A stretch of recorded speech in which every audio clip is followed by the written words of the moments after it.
بسم اللہ الرحمن الرحیم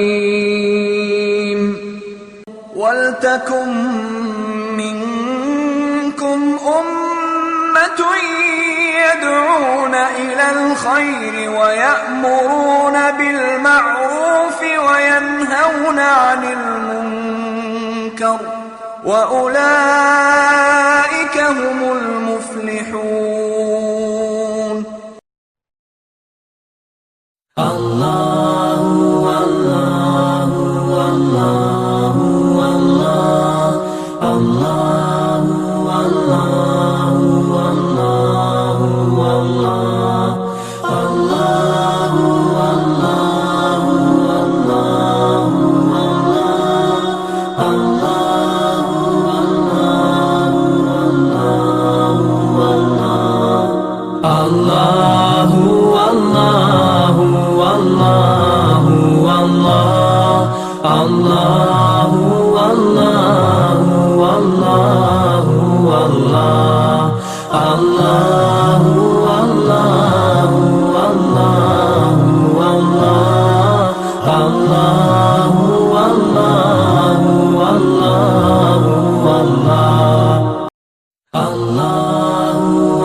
بسم اللہ الرحمن الرحیم الحمد للہ رب العالمین والصلاة والسلام علی رسولہ الکریم وعلی آلہ وصحبہ اجمعین. رب اشرح لی صدری ویسر لی امری واحلل عقدۃ من لسانی یفقہوا قولی. وقال عز وجل فی القرآن المجید اعوذ باللہ من الشیطان الرجیم بسم اللہ الرحمن الرحیم والعصر ان الانسان لفی خسر الا الذین آمنوا وعملوا الصالحات وتواصوا بالحق وتواصوا بالصبر. اما بعد. تمام تعریفیں اس اللہ عز و جل کے لیے لائق و زیبا ہے جو تمام جہانوں کا بنانے والا اور اسے پالنے والا ہے، اور درود و سلام اس کے آخری نبی محمد صلی اللہ علیہ وسلم پر. میں آپ سے استقبال اسلامی طرح سے کرتا ہوں. السلام علیکم ورحمۃ اللہ وبرکاتہ. الحمدللہ آج اس کمیونٹی سینٹر میں جیسا کہ آپ تمام کے سامنے اعلان کیا گیا تھا کہ بعد نماز عشاء چند باتیں میں کوشش کروں گا. تو آئیے اپنی میں عنوان آپ کے سامنے آج جو رکھوں گا وہ عنوان ہوگا مثالی گھر. کیا سینس میں، کس معنی میں، میں جب شروع کروں گا تو آپ انشاءاللہ یہ سمجھ پائیں گے اس کو. مثالی گھر کے بارے میں چند باتیں میں آپ کے سامنے رکھوں گا. پہلے ہم نبی اکرم صلی اللہ علیہ وسلم کا گھرانہ دیکھیں گے، آپ کا گھر دیکھیں گے، جس میں جو ٹاپک ہوں گا وہ فزیکل چیزوں کے بارے میں ہوں گا. آج وہ چیزیں جن چیزوں پر آج ہم پریشان ہیں، جن چیزوں کی کمی سے ہم پریشان ہیں، تو ہم دیکھیں گے نبی اکرم صلی اللہ علیہ وسلم کا گھرانہ کیسا یا گھر کیسا تھا. پھر ان نعمتوں کو ہم سمجھیں گے جو اللہ رب العزت نے مجھے اور آپ کو دی ہے، اور اس کے بعد ہم کوشش کریں گے کہ اس گھر میں جو کام ہوتے تھے وہ کام میں اور آپ کرنے کی کوشش کریں.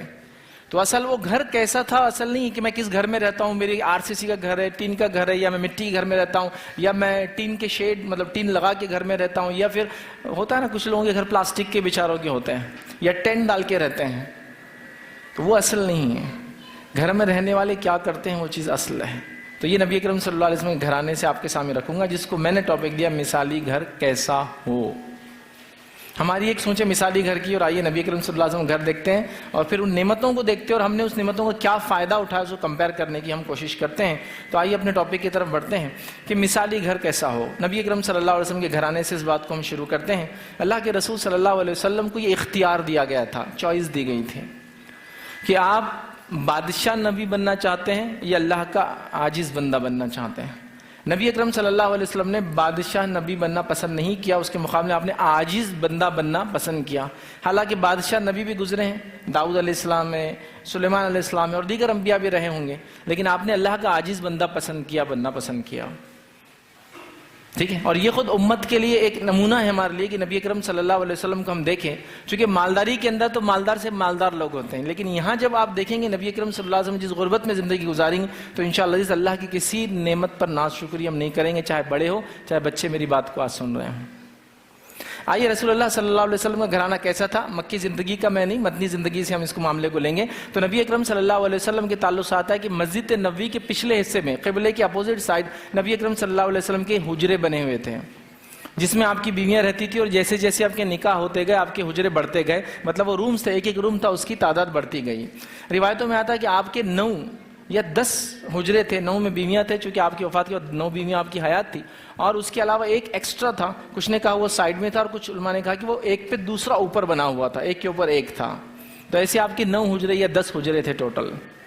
حجروں کے تعلق سے آتا ہے کہ وہ ایک ایک روم تھا، روم کا سائز یہ تھا کہ 7 ہاتھ سے لے کر 10 ہاتھ اس کی لمبائی تھی، اور ہاتھ مطلب ایک اپروکسیمیٹلی 18 انچ کا ہوتا ہے، 15 to 18 انچ کا، وہ ہاتھ کا ایک ہے نا رف ماپ ہوتا ہے، بالج بولتے ہیں ہم، تو 9 انچ کی اپروکسیمیٹلی ہوتی ہے، تو 7 ہاتھ سے 10 ہاتھ کی اس کی لمبائی تھی، مطلب ایک ایک روم دیکھا ہے تو 10 فٹ سے لے کر 14 فٹ کے بیچ میں تھا، صرف ایک روم تھا یہ، اور یہ ایک بیوی کا مکمل گھر تھا، یاد رکھیے، یہ کمرہ، ایک حجرہ ایک گھر ہے پورا، اور اس کی ہائٹ اتنی تھی کہ اگر آدمی کھڑے ہو جاتا تو سر پر جو ہے کھجور کی چھالیں جو رکھی ہوئی تھی وہ لگ جاتی، یاد رکھیے۔ حجروں کے معاملے میں یہ تھا کہ یہ مٹی، پتھر اور گارا جو بھی تھا ایک پہ ایک لگا کے بنا دیا جاتا تھا، کوئی ایگزیکٹ شیپ میں نہیں تھا اسکوائر، بٹ صحابہ جیسے بھی ملتے بھائی آپ سے لوگوں کے ایک نکاح ہوا چلو جماتے، مٹی کا گارا لگاتے، اس کو وہ کرتے اور بنا دیتے۔ اس میں دروازے تھے ایک ایک، لیکن ہر دروازے پہ دروازہ نہیں تھا، یاد رکھیے، مطلب جانے کا راستہ تھا لیکن سب پہ دروازے نہیں تھے۔ کچھ امہات المومنین کے جو ہے حجروں کے اوپر دروازے تھے، جس میں ماں عائشہ کے جو حجرے پہ ایک دروازہ تھا، لیکن دیگر پہ دروازے نہیں تھے، اس پہ ایک کپڑا ڈال دیا جاتا تھا بس۔ اور صحابہ کے گھر اس وقت میں اگر دیکھیں تو ان کے پاس کپڑا بھی نہیں ہوتا تھا، لہٰذا حدیث میں کہ الٹے یا سیدھے طرف دروازے کے کھڑے ہونا، ورنہ سامنے کھڑے تو اندر دکھتا تھا، تو ان کے پاس وہ کپڑا بھی نہیں ہوا کرتا تھا۔ لیکن نبی اکرم صلی اللہ علیہ وسلم کے حجروں پر کپڑا تھا اور کچھ حجروں پر تختہ تھا۔ جس حجرے کے اوپر ماں عائشہ کے جو دروازہ تھا، اس دروازے کا حال یہ تھا، روایت کے اندر آتا ہے کہ وہ لکڑی پرانی ہونے سے وہ پھٹ گئی تھی، وہ اور اتنی پھٹ گئی تھی لکڑی کہ اس میں سے اگر کوئی اندر دیکھے تو پوری آنکھ اندر دیکھ سکتی تھی۔ اور ایک روایت میں الفاظ آتے کہ ایک شخص آئے جن کو پتہ نہیں تھا ادب اور اخلاق کیا ہے نبی سے ملنے کے، شاید ابتدائی مسلمان تھے، آ کے جھانکنا شروع کر دیا، تو اللہ کے رسول نے آنکھ دیکھی، پلٹے اور کہا وہ کون تھا جو تم میں سے جھانک رہا تھا؟ تو پتہ چلا دروازہ پھٹا ہوا تھا، یاد رکھی۔ یہ دروازے کی کیفیت ہے آپ صلی اللہ علیہ وسلم گھر کی، اور یہ کس کا گھر ہے؟ یہ کائنات کے امام کا گھر ہے۔ جو لوگ اپنے گھروں کی ناشکری میں جو زندگیاں گزارے اور رو رہے ہیں، جو لوگ صرف گھر بنانے کے لیے اپنی زندگیاں گزار رہے ہیں، وہ تھوڑا اس پہ غور کریں۔ گھر اصل نہیں تھا، اس لیے یہ ایسا تھا۔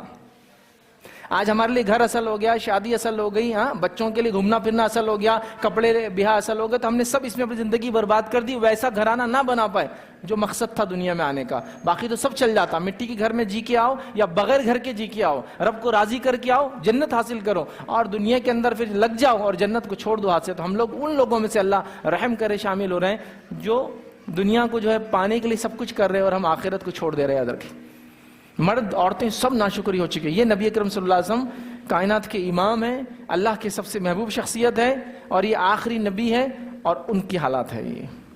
تو یہ باہر کا حصہ ہوا۔ چھت کے اوپر جو ہے سوکھے ہوئے جو پتے آتے کھجور کے وہ ڈالے ہوئے تھے، کبھی بارش اگر ہو جاتی، کم ہوتی تھی، کبھی ہو جاتی تو پانی اندر ٹپکتا تھا۔ یہ ایک روم کچن تھا، یہ ایک روم مردانہ تھا، زنانہ تھا، یہی ایک روم نبی اکرم صلی اللہ علیہ وسلم کا مطلب سونے کی جگہ، یہ جو بیڈ روم وہ بھی وہی تھا، اور اسی کے اندر ایک مخصوص جگہ پہ جو ہے غسل لے سکتے تھے، اس میں بیت الخلا پیخانہ نہیں تھا، جس کے لیے گھر سے باہر جانا پڑتا تھا۔ خود رسول اللہ صلی اللہ علیہ وسلم کو اور امہات المومنین کو ٹوائلٹ کے لیے جانا پڑتا تھا، نہانے کا انتظام تھا۔ صحابہ کا تو اور بھی الگ حال تھا، صحابہ میں سے کچھ صحابہ کو تو حمام بھی نہیں تھے گھروں کے اندر، تو کیسے نہاتے تھے معلوم آپ کو؟ اونٹ کو سامنے بٹھاتے تھے اور نیچے بیٹھ کے اس کے نہاتے تھے، تاکہ کوئی گیا تو سمجھ جائے کہ نہا رہا ہے، نیچے بیٹھ جاتے تھے تو چھپ جاتا تھا۔ اونٹ کافی بڑا ہوتا ہے، جب بیٹھ جاتا ہے تو اچھا خاصا اونچا ہو جاتا ہے، 4-1 فٹ، اس کی آڑ میں نہایا کرتے تھے، تو حمام بھی نصیب نہیں تھے۔ یاد رکھیے، یہ وہ لوگ ہیں جن کی بات کر رہا ہوں میں، جو دنیا میں سب سے بہترین لوگ گزرے، اس سے بہترین لوگ نہیں گزرے اس سے پہلے، چونکہ تمام انبیاءوں کے جتنے ماننے والے پیروکار تھے، اصحاب تھے، ان میں سب سے بہترین صحابہ یہی ہے۔ اس کے اندر ابوبکر صدیق ہے، سب سے بہترین انسان جو انبیاء اور رسول کے بعد ہے، اس کے اندر عمر ابن خطاب، سب یہ لوگ تھے۔ تو اونٹ کو بٹھاتے تھے اور اونٹ کے بازو اس کے نیچے بیٹھ کے نہاتے تھے۔ کبھی کسی کو کچھ نصیب ہوتا تو کپڑا لگا لیا کرتا تھا، کپڑا، وہ کپڑا بھی اتنا ہوتا تھا کہ صرف یہاں تک آتا تھا، اس میں بیٹھ کے نہانا، کھڑے ہو کر دکھ جاتا تھا جیسے. حدیث کے الفاظ ہیں ایک شخص ایک مرتبہ حمام میں کھڑے ہوئے تو ان کے جسم کا اوپر کا حصہ نظر آیا اور وہ نہا کے نکلے تھے. تو نہانے کے بعد آدمی تھوڑا خوبصورت لگتا ہے، تو کسی نے دیکھ کر اللہ کا ذکر نہیں کیا، برکت کی دعا نہیں دی اور ان کو وہیں بخار آ گیا، نظر لگ گئی ان کو. حدیث میں وہ کھڑے ہوئے نہا کر اس نے دیکھ لیا، چونکہ وہ اتنا صحیح حمام تھا. بیت الخلاء کے لیے نظروں سے دور جانا پڑتا تھا.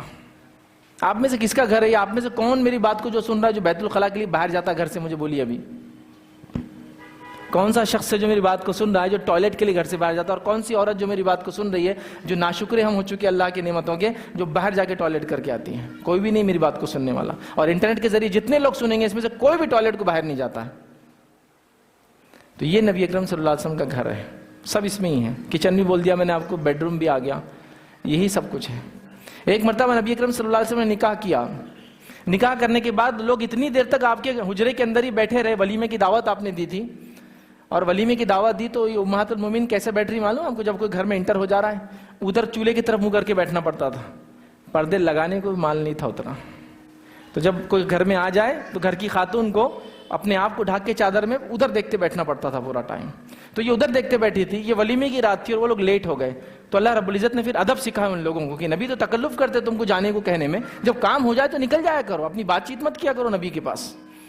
وہ ایک ہی روم میں سب کچھ تھا نا، تب رات گزارنا ہے. وہ لوگ بیٹھ گئے آ کر وہاں، خاتون ہے بیٹھی ادھر منہ کر کے، ہماری ماں. اللہ کے رسول انتظار کر رہے کہ لوگ گھر سے چلے جائیں. ایک روم میں سب کچھ ہے. روم کے اندر کچن کا حال یہ کہ چند برتن تھے مٹی کے، اور کچھ کے پاس چکی بھی تھی جس سے وہ کبھی اگر آٹا پیس لیا کرتی تھی ہماری ماں امہات المومنین سے جو بھی اس میں رہتی تھی. لکڑی کے چولہے ہوا کرتے، اس کو جلانے کے لیے بہت سانس لگتی، اس کو پھونکنا پڑتا ہے، یاد رکھیں.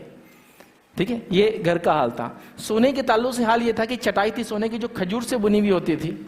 نبی اکرم صلی اللہ علیہ وسلم ایک مرتبہ دھوپ کا وقت تھا، دوپہر کے وقت سو رہے تھے. عمر بن خطاب گھر میں داخل ہوئے، جب چٹائی پہ دیکھا لیٹے ہوئے، آپ لیٹے ہوئے تو جب اٹھے وہاں سے تو چٹائی کے جو ودر پڑ گئے پورے، وہ لال لال نشان ہو جاتے نا.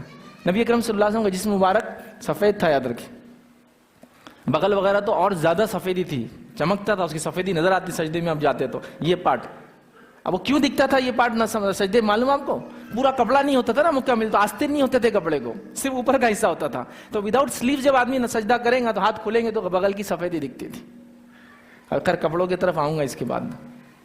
تو نبی اکرم صلی اللہ علیہ وسلم جو ہے تو آپ جو ہے سو کر اٹھے، لال ہو گیا. حضرت عمر نے کہا اللہ کے رسول آپ اللہ سے دعا کرے تو اللہ تعالیٰ تو سب کچھ دنیا آسمان سے بھیج دیں گا. کہا کہ یہ دنیا تمہارا معاملہ ہے عمر، مجھے اس میں مت پکڑو، میں تو ایک مسافر کی طرح زندگی گزارنا چاہتا ہوں. بس ایک سفر کرنے والا کیسی زندگی گزارتا ہے؟ آیا اپنا کام کیا کسی بستی میں، جیسا میں یہاں آیا ہوں، مجھے سفر کرنا ہے، کسی ہوٹل میں رکو، کسی گھر پہ رکو، میرا کام ہو جائے بس میں نکلا یہاں سے. پھر تو کہا مسافر کی طرح گزارنا، یہ دنیا تمہارا معاملہ ہے، میں اس میں پھنسنا نہیں چاہتا ہوں.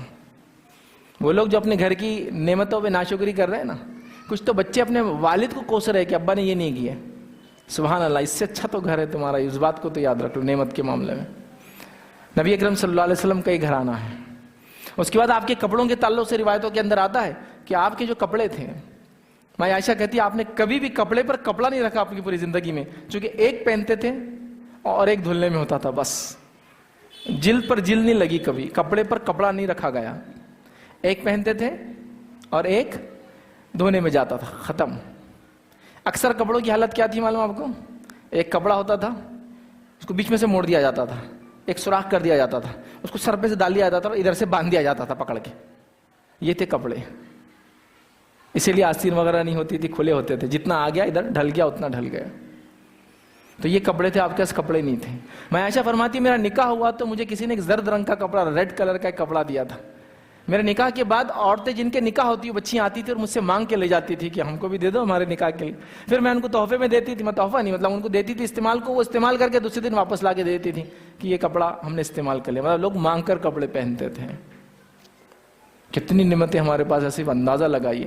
شکر غائب ہے، نعمتوں پہ نعمت ہے، صرف گنتے جائیے آپ. صرف یہ نبی اکرم صلی اللہ علیہ وسلم گھر ہے. برتن کا یہ حال ہے کہ نبی اکرم صلی اللہ علیہ وسلم، ہمارے پاس تو یہ سوال کرتے ہیں لوگ، ٹیچے ہوئے برتن میں پانی پی سکتے ہیں کیا؟ ٹوٹے ہوئے برتن میں کھانا کھا سکتے ہیں کیا؟ ٹوٹے ہوئے برتن میں نحوست آتی؟ نبی اکرم صلی اللہ علیہ وسلم کے برتن دیکھو. نبی اکرم صلی اللہ علیہ وسلم کی پوری امہات میں سے کسی کے پاس بھی پلیٹ نہیں تھی کھانے کے لیے.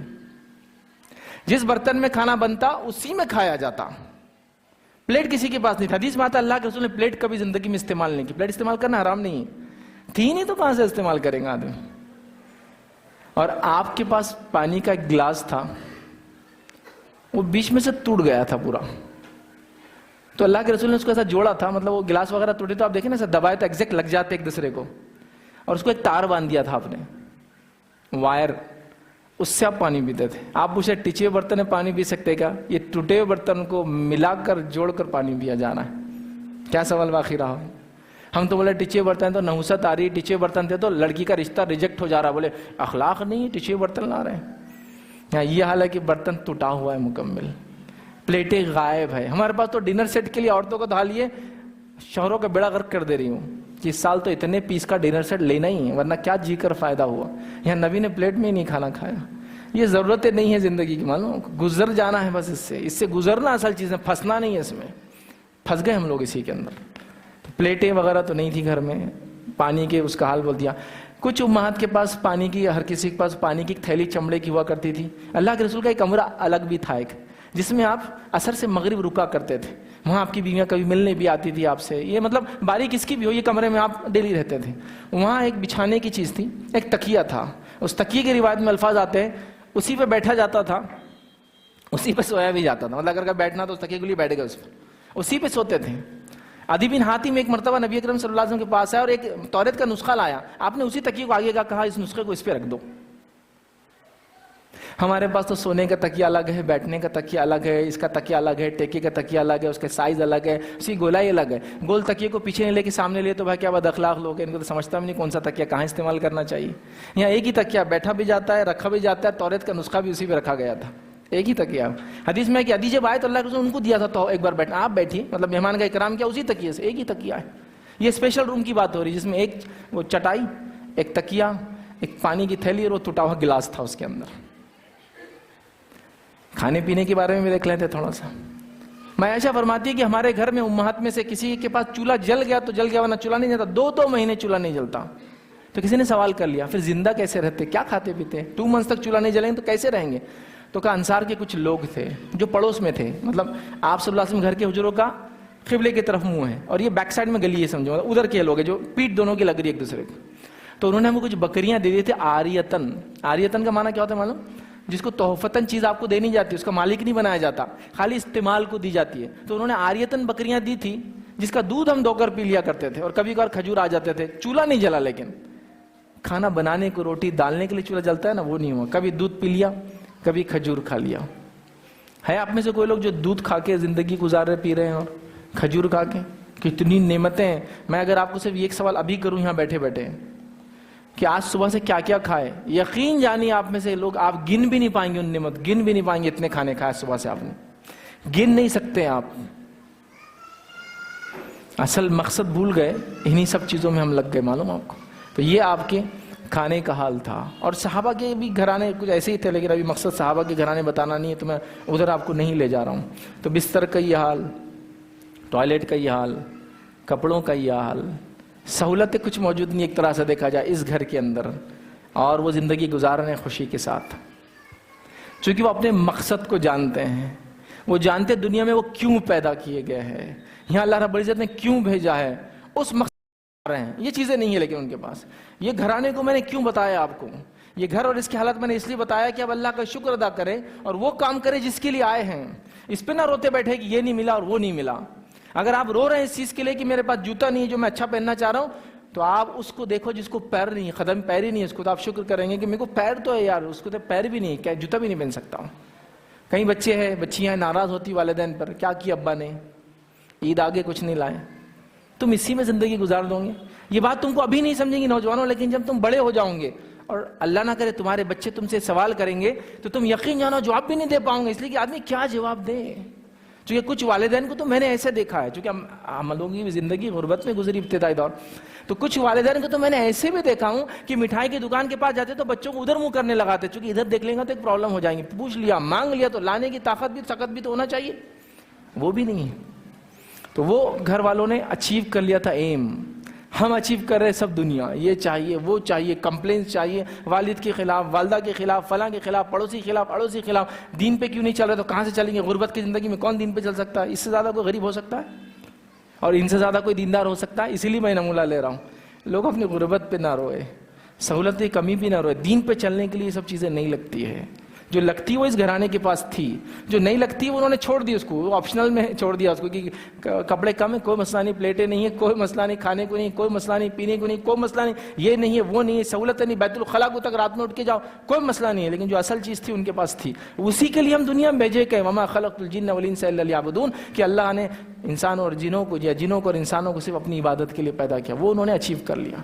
ہم لوگ سب دوسرے چیزوں میں پھنس گئے. ہر آدمی اپنے آپ کو دیکھے. اب ایک گھر ہے تو آپ دوسرے کے لیے پریشان ہیں, میں بول رہا ہوں دعوے سے. ایک سلیب چڑھا لے تو دوسرا کب چڑھیں گے اس کے لیے زندگی برباد کرے, حلال حرام کی تمیز نہیں رکھ رہے ہو, کچھ نہیں کر رہے ہوں, اس لیے کہ اور کس کے لیے بتا کے جاتے ہوں, مر جاتے ہیں تو بچے اسی پہ لڑتے ہیں. کیا دیا اس نے تم کو؟ میں نہیں کر رہا ہوں عمارت بنانا غلط ہے, بناؤ, ضرورت ہے تو اللہ نے دیا, کیا بات, لیکن اللہ کے راہ میں خرچ تو کرو, کچھ تو بچا کے رکھو, کچھ پلاننگ صدقات و خیرات کی ہو, یا صرف لٹا دینے کی پلاننگ ہو کہ 10 کماتا ہوں تو 20 کی پلاننگ, 20 آئے بھی نہیں تو ابھی 30 کی پلاننگ. عورتوں سے گزارش کروں گا ان گھروں کو دیکھو. حضرت فاطمہ کے گھر پہ نبی اکرم صلی اللہ علیہ وسلم گئے, اس پہ پردے لگے ہوئے تھے. نبی اکرم صلی اللہ علیہ وسلم ناراض ہو کر چلے گئے. پردہ لگانا غلط نہیں, حرام نہیں ہے. نبی اکرم صلی اللہ علیہ وسلم چلے گئے وہاں سے. کہا کہ میں دنیا میں دیواروں کو کپڑے پہنانے نہیں بھیجا گیا ہوں, اور خاتون جنت کے لیے زیبا نہیں ہے کہ وہ اس طرح کی آرائش اختیار کرے. جنت کی خاتون ہے اور خاتون جنت سردار ہے وہ اس خواتین کی, تو وہ تو نمونہ ہونا چاہیے لوگوں کے لیے, ایگزامپل ہونا چاہیے. تو کہا اس کے لیے تو زیبا نہیں کہ وہ دیواروں کو پردے چڑھائے, مطلب کپڑے پہنائے. سمجھ رہے آپ بات کو؟ ایم کچھ اور ہے, ٹارگیٹ کچھ اور ہے. یہ چکر مت پڑو, آپ سے فرما رہے یہ تمہارا کام نہیں ہے. تم جنت کی خاتون کی سردار ہو, تمہارے لیے زیبا نہیں ہے تم یہ سب سجاؤ, یہ دیواروں کو کپڑے پہناؤ. میری بات سننے والوں میں سے ایسا کوئی انسانی سے گھر پہ پردہ نہ ہو. ان نعمتوں کا کیا جواب دیں گے اللہ تعالیٰ کو جب سوال ہوگا کہ کیا کیا ان کا؟ اللہ کھائے پیے خوش رہے, لوگوں کو بتائے, شو آف کیا, یہ کیا وہ کیا, نام ہوا, نمود ہوا, پیپر میں چھپا, فلاں ہوا, لوگوں نے تعریف کی, لوگ آئے, فلاں ہوا. اس کے بعد کیا ہوا؟ آخرت میں کیا فائدہ دیا اس مال دولت نے تجھے, اس گھر نے تجھے, ان نعمتوں نے تجھے؟ صحیح عقل ہے, کچھ نہیں تھا آپ کے, چلو کچھ نہیں آپ کے, لیکن عقل تو ہے نا جس پہ اچھا سوچ سکتے ہو, وہ تو تھی نا. کیا کیا پوچھنے والا اللہ تعالیٰ, کیا جواب دوں گے بتاؤ؟ یہ رونا رہوں گے باقی چیزوں کا, میرے کو تو یہ نہیں تھا, پڑوسی کے پاس تو وہ تھا, میں تو یہاں تک نہیں پہنچا. سب چیزیں آئیں گی اور جائیں گی. اللہ نے کوئی نعمت دی ہے, استعمال کیجئے, خوشی منائیے, کوئی مسئلہ نہیں, لیکن وہ دکھاوے کے لیے نہیں, اپنے استعمال کے لیے. اس کی ضرورت ہے تو استعمال کیجیے, اننیسری انوالو مت کیجیے اپنے آپ کو دنیا کی ساری چیزوں کے اندر. یہ بڑی اہم چیز ہے. تو یہ گھر سہولتوں کے اعتبار سے تو ایسا تھا. گھر میں رہنے والے لیکن کیسے تھے وہ دیکھنا ہے اصل. ان کی سوچ کیا تھی, ان کی فکر کیا تھی, ان کی سمجھ کیا تھی, ان کا ایم کیا تھا, مقصد, ان کا ایمبیشن کیا تھا, کس چیز کو پانے کے لیے کوششیں کر رہے تھے, وہ دیکھنا اصل ہے اب اس میں. تو گھر کی کیفیت تو بتا دیا تاکہ ہم شکر کریں جو اللہ نے ہم کو دیا ہے. احساس کے ساتھ کی جواب بھی دینا ہے. آگے بڑھتے ہیں. اس گھر میں رہنے والے لوگ کیسے تھے؟ پہلا پوائنٹ, اس گھر والے میں رہنے والے لوگ ایک دوسرے سے شدید محبت کرتے تھے. ہمارے RCC کے گھروں میں محبت کی بڑی کمی ہو گئی ہے. اتنی شدید کمی ہو گئی کہ صرف 2 ہی لوگ رہتے اس میں, 2 بچوں کے ساتھ, وہ بھی خالی. پہلے ٹین کا گھر تھا تو 50 لوگوں کا کھٹلا جی رہا تھا اس کے اندر, ایک کمانے والا 100 لوگوں کو زندگی کر رہا تھا. پھوپھی کا رشتہ فلاں ہو گیا, پھوپھا کا انتقال ہوگا, پھوپھی بھی ساتھ میں جی رہی تھی, سب کھا رہے پی رہے تھے, خوش رہتے. ابھی 2 بھی خوش نہیں ہے, تم پریشانی ہے, 2 بھی پریشانی ہے. تو وہ لوگوں کے تعلقات اچھے تھے, خوش تھے. یہ سب سے اہم پوائنٹ تھا. گھر جیسا بھی تھا, خوشحالی تھی اس گھر میں. کیسی خوشحالی تھی؟ لوگ ایک دوسرے سے شدید محبتیں کرتے تھے. کیسی محبتیں کرتے تھے؟ سوتیلی ماں اپنی بیٹی سے محبت کرتی تھی. فاطمہ رضی اللہ عنہا یہ اللہ کے رسول کی بیٹی ہے, لیکن ماں عائشہ کی بیٹی تو نہیں ہے نا, آپ کی پہلی بیوی خدیجہ سے ہے. ان کا رشتہ دیکھو کیسا اپنی سوتیلی ماں سے, محبت دیکھو آپ. میں رشتہ بتا رہا ہوں, سگی بیٹی اور ماں میں جھگڑے چل رہے ہیں, سوتیلی کی بات ہو رہی ہے. ہاں پر سوتیلے بہت ڈینجر رشتے رہتے ہیں یہاں انڈیا میں, انڈیا پاکستان وغیرہ میں بہت ہی خطرناک ایک دم. مطلب وہ لفظ بھی آ گیا وہ گھر کے ایک ممبر کا, تو ادھر پوروں کے اندر سے آگ لگنا شروع ہو جاتی ہے. تو یہ سوتیلی ماں عائشہ کس کی؟ فاطمہ رضی اللہ عنہا کی. اور کیا تعلق ہے, کیا رشتہ ہے, کیسی محبت ہے ایک دوسرے کے ساتھ. کتنی روایتوں میں ان کے تعلق سے روایت کرتی کہ میں نے فاطمہ جیسا کوئی نہیں دیکھا, میں نے فاطمہ جیسا ایسا نہیں دیکھا, فاطمہ ایسا کرتی تھی, فاطمہ نے یہ کیا. کوئی کمپلین نہیں اس بیٹی کے خلاف. اور ایک روایت میں فرماتی ہے کہ فاطمہ سے زیادہ نبی اکرم صلی اللہ علیہ وسلم سے دیکھنے دکھانے میں, چال ڈھال میں, شباہت میں اور کوئی نہیں تھا. یہ سب سے قریب تھی اپنے والد سے دیکھنے میں. شباہت ہوتی نا, ایک جیسے دکھنا, کسی کو دیکھ کے شبہ ہوتا ہے. ایون چال ڈھال میں چلتی کرتی تو اللہ کے رسول کی جیسی دکھتی تھی. تو یہ روایت کرتی سوتیلی ماں ہے رشتے میں. تو ان کے رشتے بڑے اچھے تھے. گھر کچے تھے, پکے نہیں تھے, رشتے پکے تھے. لیکن ہمارے گھر پکے ہو گئے, رشتے کچے ہو گئے. مسجدوں کے بھی آج کل حال یہ, مسجدیں پکی ہو گئی, نمازی کچے ہو گئے. پہلے مسجدیں کچی تھی, نمازی پکے تھے. تو بہرحال گھر میں تعلقات تھے ان کے, سوکنوں کے آپس میں تعلقات تھے بھائی. دو بیویوں کے آپس میں محبت والے تعلقات ہیں. چونکہ رشتہ نازک ہوتا ہے تھوڑا سا, اگر ان میں تھوڑا بہت کمپٹیشن تھا, اگر تھوڑی بہت حسد تھی, تو وہ حسد بھی برائی کے معنی میں نہیں تھی. وہ حسد تھی نبی سے قربت حاصل کرنے میں کون دوڑ رہا ہے, اس والی تھی. وہ نبی سے قریب ہونا تو ہر انسان کے لیے یہ شرف کی بات ہے نا. تو ایک بیوی کے لیے تو دوسری بیوی سے کمپیٹ کرنا ضروری ہے, نزدیکی والے اس کے لیے کہ میں نزدیک ہوں اپنے نبی سے.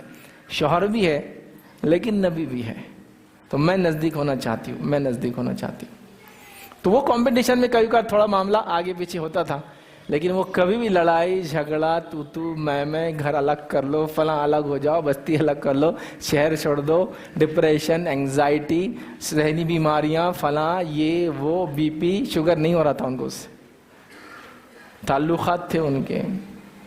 باپ بیٹی کا تعلق دیکھ لیتے چلیے.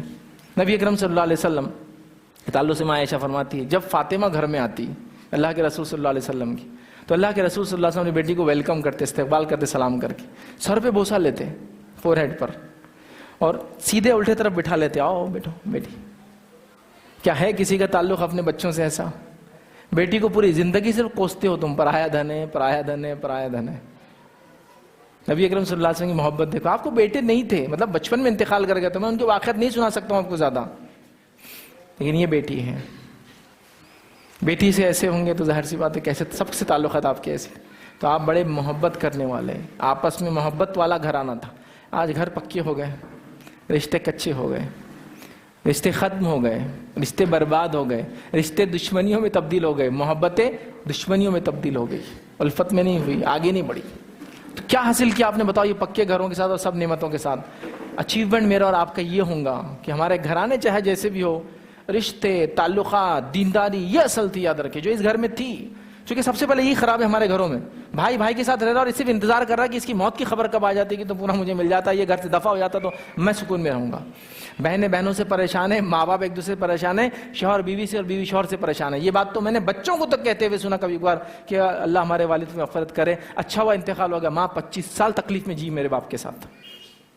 بولتے ہیں لوگ ایسا مرنے کے بعد, ہوتا ہے ایسا, کیا بولتے ہیں اس کو, بروکن ہومس ہے, بس لڑائی جھگڑا ہے, باپ اپنے اس میں, ماں اپنے اس میں, ظلم پہ ظلم ہو رہا ہے. بچے کیا کر سکتے, کبھی باپ کو تھوڑی مار سکتے اس کے بدلے. تو وہ دعائیں کرتے کہ اللہ مغفرت کرے والد کے, لیکن چلے گئے اچھا ہوا, ماں کو رفاقہ تو ملا, سکون سے جیتی ہے. یہ رشتے ہمارے آپس میں. تو وہاں ان کا اچیومنٹ اچھے رشتے تھے جو انہوں نے پا لیا تھا. ہمارا اچیومنٹ پکے گھر تھے, ہم نے پا لیا ہو. سب بھاگ رہے ہیں ایک ہدف کی طرف, ہر آدمی گول کی طرف بھاگ رہا. تو ان کا ہدف وہ تھا, وہ پا رہے تھے, ہمارا ہدف ہی ہم وہ پا رہے ہیں. آئیے رشتوں کے بعد دوسری چیز دیکھتے ہیں. دوسرا چیز جو اس گھر میں تھا, اتنے کچے گھر ہونے کے باوجود بھی جو اس گھر میں تھا, یہ اللہ کے ذکر کرنے والے لوگ تھے. اچیومنٹ پا رہے تھے, یہی مقصد تھا. اللہ کا ذکر قرآن کی تلاوت کی شکل میں, اللہ کا ذکر دعاؤں کی شکل میں, اللہ کا ذکر وظائف کی شکل میں جو ثابت شدہ, اللہ کا ذکر نمازوں کی شکل میں, یہ کرنے والے تھے. اٹھتے بیٹھتے اللہ کے حمد, ثنا, تکبیر, تحلیل, تحمید سب بیان کر رہے. تو یہ اچیو کر رہے تھے جو مقصد کے لیے دنیا میں آئے تھے. تو یہ لوگ ذکر کرنے والا گھر تھا بہت زیادہ. مائی جویریہ کے تعلق سے ایک واقعہ آتا ہے. اب پوری میں روایتیں نہیں رکھ سکتا ہوں, وقت نہیں ہے, تو ایک حصہ بس جو میرا مقصد نکل رہا اتنا نقطہ رکھ رہا ہوں. تو اللہ کے رسول صلی اللہ علیہ وسلم فجر کے بعد گھر سے نکلے, یہ ذکر کرتے بیٹھی تھی. واپس آئے فجر کے بعد, اشراق کے بعد آپ آتے تھے, تب تک ذکر کر رہی تھی. کتنا لمبا ذکر چل رہا ہے. فجر یہ اول وقت میں فجر ہوتی تھی, اب فجر کے بعد بھی 1 گھنٹہ پھر باقی رہتا اول وقت میں, اگر نماز ہو جائے تو 1-1.5 گھنٹہ رہتا کبھی. اس کے بعد اشراق ہو رہی, اس کے بعد اللہ کے رسول کم از کم 2-2.5 گھنٹے سے بیٹھی اللہ کا ذکر کرتے رہے. ایک مرتبہ انہوں نے اللہ کا بڑا ذکر کرتی تھی, یہ سوچا کہ کیوں نہ اللہ کے ذکر کے لیے میں کیا کروں, رات میں بھی ذکر کروں, اور غنود گنا بول کے چوٹی کو باندھ لیا اوپر. اللہ کے رسول نے منع کیا, یہ طریقہ نہیں اللہ کے ذکر, اپنے جسم کو تکلیف پہنچا کے کوئی ذکر نہیں کر سکتا. یہ ذکر کرنے والے تھے. نبی اکرم صلی اللہ علیہ وسلم کا ذکر اب میں کیا بتاؤں آپ کو, وہ تو ایک الگ ہی لیول ہے. تو ابھی امہات کو بتا سکتا, گھر میں چونکہ اور نہیں ہے نا, بیٹی کی شادی ہوگی, بیٹی دوسری طرف ہے, بیویاں ہیں آپ کی. تو یہ گھر میں رہنے والوں کا ذکر کا حال تھا. خود اللہ کے رسول صلی اللہ علیہ وسلم رات میں نماز پڑھتے, تہجد وغیرہ, تو بہت سارا ذکر کرتے, بہت سارا قرآن پڑھتے. کبھی کبھار تو 2 رکعت کے اندر سورہ بقرہ, سورہ آل عمران اور سورہ نساء پڑھ جاتے تھے. تقریباً 4-5 پارے ہو جاتے ہیں رات میں صرف نماز کے اندر اتنے پارے پڑھ لیتے تھے.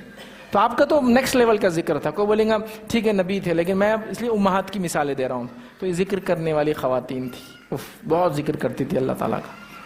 تو انہوں نے اپنے مقصد کو پا لیا تھا. چونکہ اللہ کا ذکر کرنے والے لوگ اور نہیں ذکر کرنے والے لوگوں کی مثال آپ صلی اللہ علیہ وسلم نے فرمائی الحی والمیت کی جیسی ہے, زندہ اور مردہ کی ہے. اللہ کا ذکر کرنے والا زندہ ہے, نہیں کرنے والا مردہ ہے.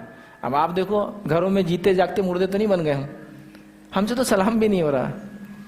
انشاءاللہ ماشاءاللہ تبارک اللہ جزاک اللہ جیسے چھوٹے چھوٹے الفاظ منہ سے نہیں نکل رہے, تو باقی ذکر تو لمبے ہیں.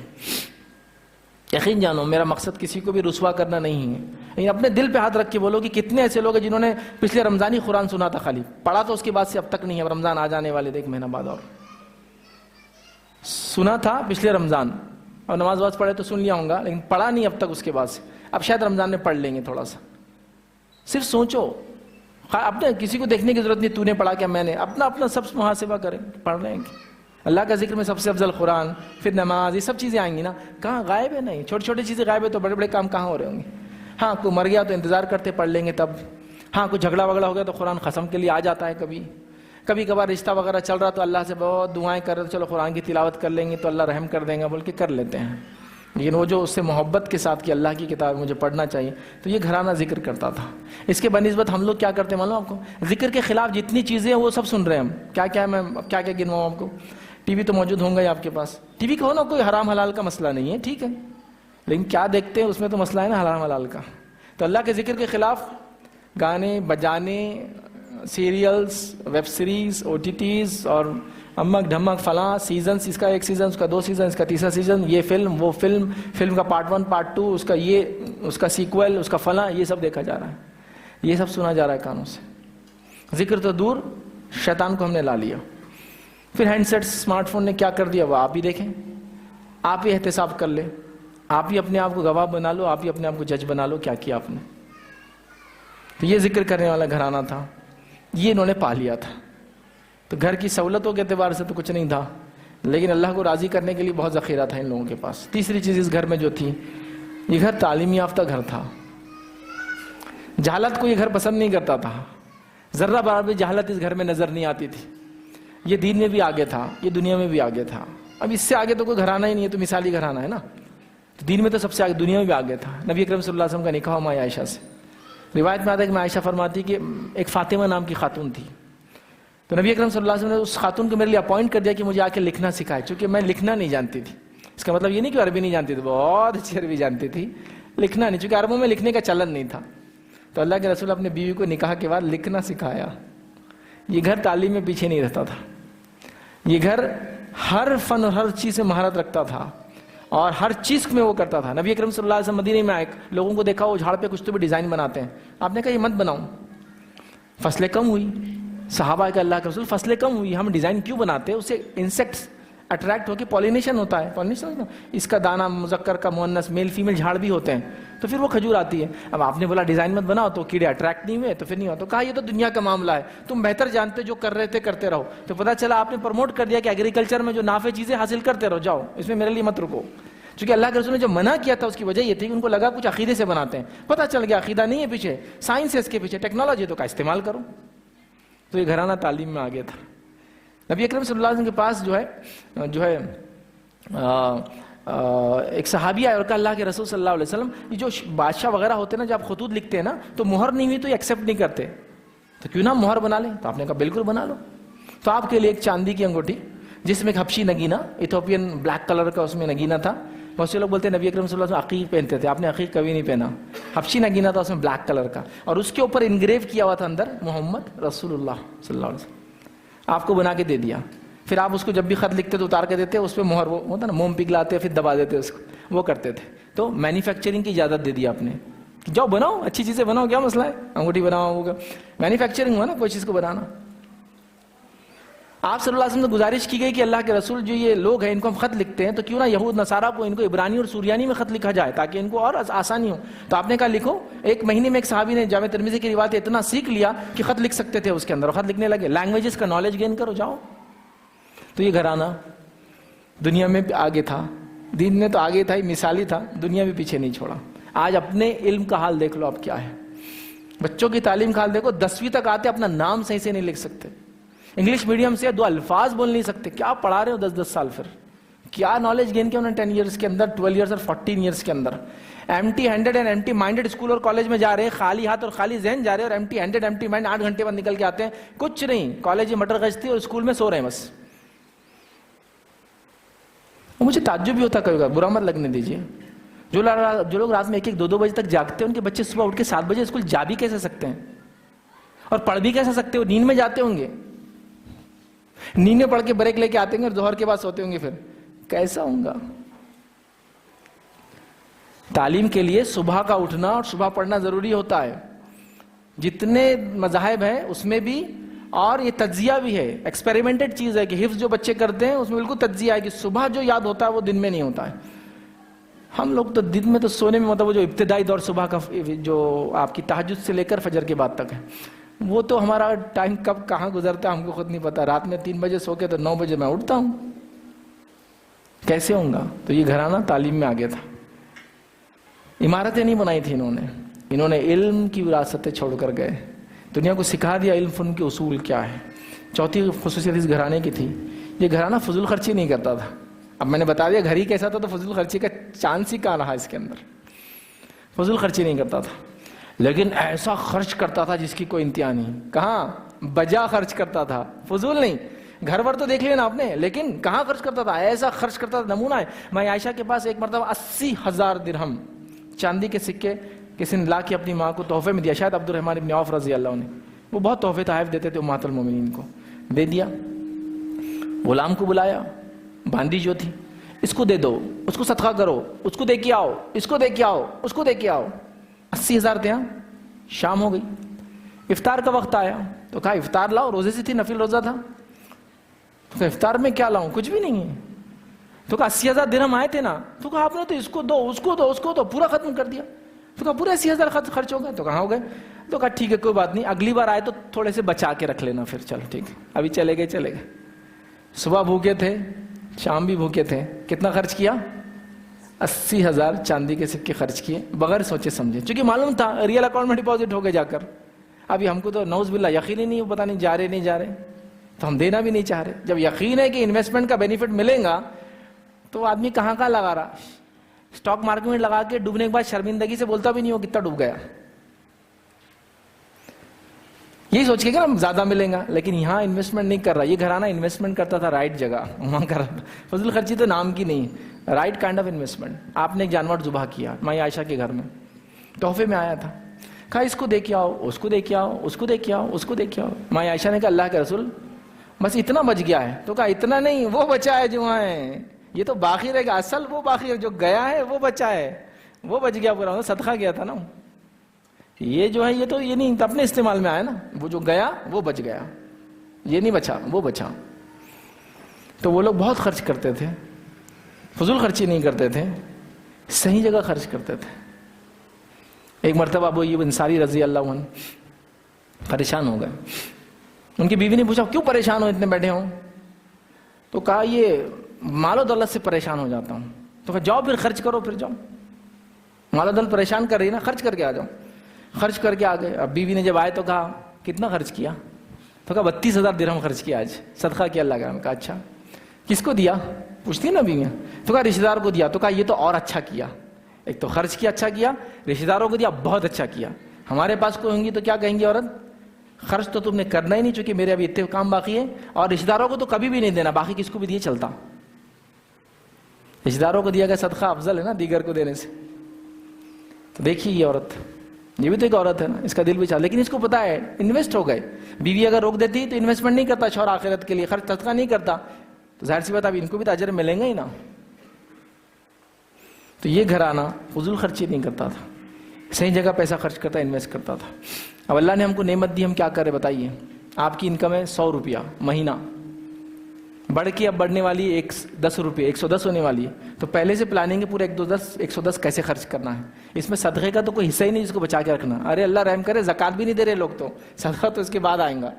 زکوٰۃ مار رہے ہیں، زکوٰۃ کی چوری کر رہے ہیں۔ کس کو اللہ سے کیسے چوری کر سکتا کوئی؟ زکوٰۃ کی کر رہے ہیں لیکن۔ تو یہ گھرانہ جو ہے صدقہ فضول خرچی نہیں کرتا تھا۔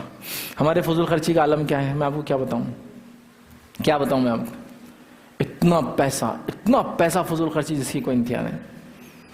آپ کو تو مجھے بولنے کی ضرورت نہیں فضول خرچی کے نام پہ کیا کیا ہو رہا ہے. ذرہ برابر میں کوئی شک نہیں ہے کہ آپ لوگ میرا اشارہ سب سمجھ جائیں گے. ایک بچی یا بچہ اگر بڑا ہو جائے, نکاح کی عمر کو آ جائے, وہ اللہ ہی بچائے. وہ عالم فضول خرچی کا ہے, جس کو دیا اور جس کو نہیں دیا. جس کو دیا وہ بتانے میں خرچ کر رہا ہے, جس کو نہیں دیا ادھار لے لے کے خرچ کر رہا ہے. ہو رہا ہے نہیں ہو رہا ہے. پھر بول رہے نکاح بے برکت کیوں, طلاقوں کی در کیوں بڑھتے جا رہی ہے. ہاں, لڑکے شادیوں کے بعد, نکاح ہونے کے بعد اطمینان آ جانا دل و دماغ کو, تو یہاں آپ دل و دماغ کو پریشانی شروع کی, انگزائٹی, اور 2 سال میں بی پی, اور 3 سال ہارٹ اٹیک بھی آ جا رہا اس کو. یہ حالت ہے. اور دوسری طرف بچیوں پہ ظلم, پھر تم نے دیا وہ اور منگا رہا ہے اور منگا رہا ہے. دونوں طرف برکتیں ختم ہو گئی نکاح کی. جو نکاح کھجور اور ستو پہ ہوئے, پتے وغیرہ پہ کچھ چیزیں ڈال دیتے, کھا لیتے تھے, لیکن وہ قرآن و سنت کے مطابق ہوئے. اللہ رب العزت نے ان کے قدموں میں خیسر اور خسرا کے کنگن لا کے ڈال دیے. بڑی بڑی سلطنتوں کے وہ حکمراں بن گئے. برکتیں تھی نکاح کی. ہمارے نکاح جو ہے نا, وبال لاتے, وبال جان کا, ادھار کا, پریشانی کا, ٹینشن کا, بی پیز کا, آپریشنز کا. ہمارے نکاح بھک منگا بنا دیتے ہمارے ایک انسان کو. یہ لوگ بھی نکاح کر رہے تھے, ان کا ایم تھا, اس کو اچیو کر رہے تھے. جہاں خرچ کرنا وہاں کرتے تھے, جہاں نہیں. اب آپ کہیں گے مولوی صاحب بولنے سے کیا ہوتا, پریکٹیکل کرنا پڑتا. ہاں صحیح ہے نا. تو سب نے مل کے گناہ شروع کیا. پہلے اس نے ایک چنگاری ڈالی, پھر دوسرے نے ایک چنگاری ڈالی, پھر تیسرے نے ایک چنگاری ڈالی. اب وہ بڑی آگ بن گئی, اب بجھتی نہیں آسانی سے وہ. تو اب بجھیے کیسا, پھر ایک ایک چنگاری نکالو نا باہر, وہاں سے شروع کرو. ایک چنگاری چھوٹی کاڑی پھینک دیا آپ نے, پھر دوسرے نے پھینکا, تیسرے آگ بن گئی, آج وہ رکتی نہیں, شعلہ بن گئی وہ. تو ایک ایک نکالنا شروع کرو اس میں سے ایک ایک حصہ, تو پھر وہ واپس بجھنے لگیں گی. نہیں تو پھر بربھک تو یہ سب چیزیں. فضول خرچی نہیں تھی تو پھر رائٹ کائنڈ آف انویسٹمنٹ چالو تھے, صحیح جگہ خرچ ہو رہا تھا وہ. ہاں بس کپڑے, فیشن پرستی, گھر وغیرہ ہے. ایک مسلمان کیوں جیتا ہے, میں اپنے الفاظ میں بول رہا ہوں, غلط بھی ہو سکتا ہوں, برا بھی مت لگنے دیجیے. کیوں جیتا معلوم آپ کو؟ پوری زندگی کا اچھا گھر, ایک اچھا گھر, ٹھیک ہے. دوسرا ایک اچھی شادی, چاہے اپنی ہے چاہے اپنے بچوں کی, اچھی ہونا وہ, لیکن ایک اچھا گھر خود کا, اون ہاؤس, ایک اچھی شادی. اور تیسرا کھانے کے لیے جیتا ہے, جینے کے لیے نہیں کھاتا ہے بس. شادی ولیموں میں نمونہ دیکھ لیجیے آپ, جینے کے لیے کھانے کے جو ہے, اور کھانے کے لیے جینے میں فرق کیا رہتا دونوں میں. جینے کے لیے جو کھاتا ہے وہ 1/3 کھاتا ہے, اور کھانے کے لیے جو جیتا ہے دعوت آ کے 2 دن بھوکا رہتا ہے وہ. یہ ہماری زندگی کا حال ہے, کھا رہے ہیں اور کھا رہے ہیں. حدیث میں الفاظ ہے کہ انسان کی پیٹ سیدھا رکھنے کے لیے چند لقمے اس کے لیے کافی ہے, چونکہ اس سے برا کوئی برتن ہی نہیں جس نے انسان نے بھرتا ہی نہیں کبھی بھی. تو چند لقمے کافی ہے. 3 کام ہے ہمارے پاس. میں غلط بھی ہو سکتا ہوں, لیکن میرا تجربہ تو یہ 3 لیں گے. ایک اچھا گھر خود کا ہو جائے زندگی میں تو الحمدللہ, سب بولتا زبردست ہو گیا اپنا اچیومنٹ نمبر 1. اب بچے کی اچھی شادی, دوسرا اچیومنٹ ہونا ہے, یہ بھی ہوگا الحمدللہ, یہ بھی ہو گیا. اب کیا ہے, اب صرف کھانا ہے, وہ تو شروع سے کھا ہی رہا ہو. اب تیسرا کچھ بھی نہیں نا, اس میں کہیں حج نہیں, وہ نہیں. یہ تو اب بھائی نے حج کر لیا, بڑے بھائی نے حج کر لیا, تو سب میرے کو کوس رہے کہ تم نے کیوں نہیں کہ مجلے نے, تو میں بھی حج کو چل جا رہا. بیٹے آگے کیا بول رہے, ابا تایا حاجی صاحب بن گئے, چچا حاجی صاحب بن گئے, تم کب حاجی صاحب بنو گے, ہم کو شرم آ رہی, چلو جاؤ جاؤ چلو جاؤ. تو ابا کو ہم انویسٹمنٹ کر کے بھیج رہے ہیں, ان کا جانے کا دل بھی نہیں بیچاروں کا. حال یہ ہمارا پیسوں کے معاملے میں. تو یہ گھر فضول خرچی نہیں کرتا تھا, جہاں ضرورت ہے وہاں خرچ کرتا تھا. 5ویں چیز اس گھر کی خصوصیت کیا تھی, یہ گھر بہت محنت کش تھا. یہ گھر بہت محنت کش تھا. یہ گھر بہت محنت کرتا تھا دنیا اور آخرت کو حاصل کرنے, حلال روزی کمانے, بہت محنتی, ٹو مچ محنت کش تھا. اب آپ بولیں گے مولوی صاحب میں بھی تو کتنی محنت کر رہا ہوں, صبح اٹھ رہا تو موٹیویشنل ویڈیو دیکھ کے اٹھ رہا میں, اس لیے کہ تو وہ بھی نہیں, نیند میں سے اٹھ کے برش کرنے کو بھی اس کو ویڈیو بتا رہا, موٹیویشنل ویڈیو, برش ایسا کیا جاتا ہے, تو الحمدللہ چلو اب میں برش کر لے رہا. پھر موٹیویشن اس کا ڈاؤن ہو گیا, اس کو پھر ناشتے پہ ایک اور موٹیویشن دینا پڑ رہا, پھر اس کو اسکول جانے پہ موٹیویشن, اسکول سے آنے پہ موٹیویشن. یہ حالت ہے ہماری. چونکہ میں دوسروں کو دیکھ کے بولا, ان کو تو سب مل گیا, میرے کو نہیں ملا, میں کیا کروں, تو کمپیریزن کر رہے ہیں نا. یہ گھرانہ نہیں کرتا تھا, یہ محنت کا گھرانہ تھا. یہ وہ گھرانہ تھا جو سورج کو جگاتا تھا. سمجھتے اس کا معنی کیا ہوتا ہے, سورج نکلنے سے پہلے اٹھ جانا, اس کو بولتے ہیں سورج کو جگانا. اور یہ بات یاد رکھ لیجئے, جو قوموں نے سورج کو جگایا انہوں نے ان پہ حکومت کی ان علاقوں کے اندر, اور جو قوموں کو سورج جگاتا ہے وہ کبھی حکومت نہیں کر سکتی. بات بھی میری لکھ لیجئے.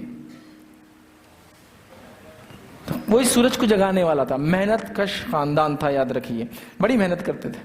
کیسی محنت, نبی کریم صلی اللہ علیہ وسلم نے مسجد نبی کے پتھر اٹھا کے خود رکھے لے جا کر, فزیکل لیبر محنت کی. کیسی محنت؟ نبی اکرم صلی اللہ علیہ وسلم جنگی خندق میں خود اپنے ہاتھ سے گڑھا کھودا. ہے کسی میں اتنا فزیکل طاقت کی ایک پتھر بھی اٹھا لے آپ میں سے؟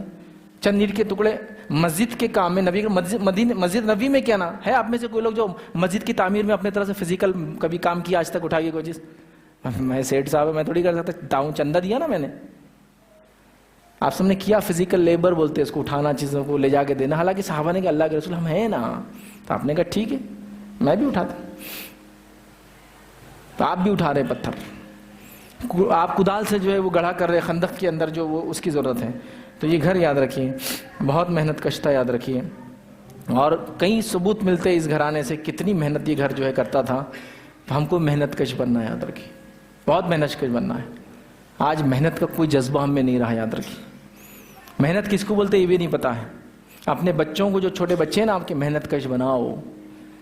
اور بنانے سے پہلے یہ بات رکھو خود بن جاؤ نا تو بچے تم کو دیکھ کے محنت کش بن جائیں گے، یہ بات یاد رکھو. اب محنت کشی میں کیا کرانا ہے آپ کو بچوں کو پہلے میں بول دیتا آج آپ کو کیا کرانا ہے. تب اب مسجد باہر جا کے مٹی پتھر مت اٹھانے لگا ان کو، میں بتاتا ہوں کیا کرنا ہے، کیسی محنت کشی آپ ان سے شروع کریں گے. تو اب آپ یہ تہیہ کرنا کہ کل میں جب فجر میں اٹھوں گا تو میرے پورے بالغ بچے لڑکے میرے ساتھ نماز کو چلیں گے. اب یہاں سے شروع ہوگی اپنی محنت کشی. دوسرا نہیں کرنا آپ نے، پتھر مٹی کی بات نہیں کرنا ہے. ابھی کیا کرنا آپ نے کو طے، کل جب میں صبح اٹھوں گا فجر کے لیے، اگر نہیں اٹھتا ہے تو اٹھنا ہے محنت کش. حالانکہ یہ فرض ہے لیکن اب کیا بولوں، میں اس کیٹیگری میں ڈال رہا ہوں. یہ تو اندر سے ہونا چاہیے لیکن چلو نہیں ہے، لیکن اب ایک اسٹارٹ لینا ہے نا. کل سے میرے پورے بچے فجر کو میرے ساتھ نماز کو آئیں گے، جو بالغ ہے. چھوٹے تو ایک الگ بات ہے. اب عادت ہوں گی ان کو محنت کشی کس کو بولتے ہیں. صبح اٹھ کے کیا کرنا ہے، پہلا کام نماز، تلاوت قرآن، پھر تعلیم کے لیے جاؤں گے، پھر یہ کروں گے، گھر کے کام، فلاں چیز، یہ کام وہ کام، یہ کریں گے محنت کش. یہ بات آپ کو میں سمجھاتا ہوں، ایک دم جڑ دماغ بولتے ہیں نا، ایک دم موٹے دماغ والے کو بھی سمجھ میں آ جائیں گی. جس گاڑی کے ٹائر کو آپ چلاتے ہیں، گاڑی ریگولر چلتی ہے تو کچھ ٹائر جو ہے 1 لاکھ کلومیٹر تک چلتے ہیں. 50,000 سے 1 لاکھ کلومیٹر گاڑی کے ٹائر عام طور سے چل جاتے ہیں، ہے نا، 1 لاکھ کلومیٹر.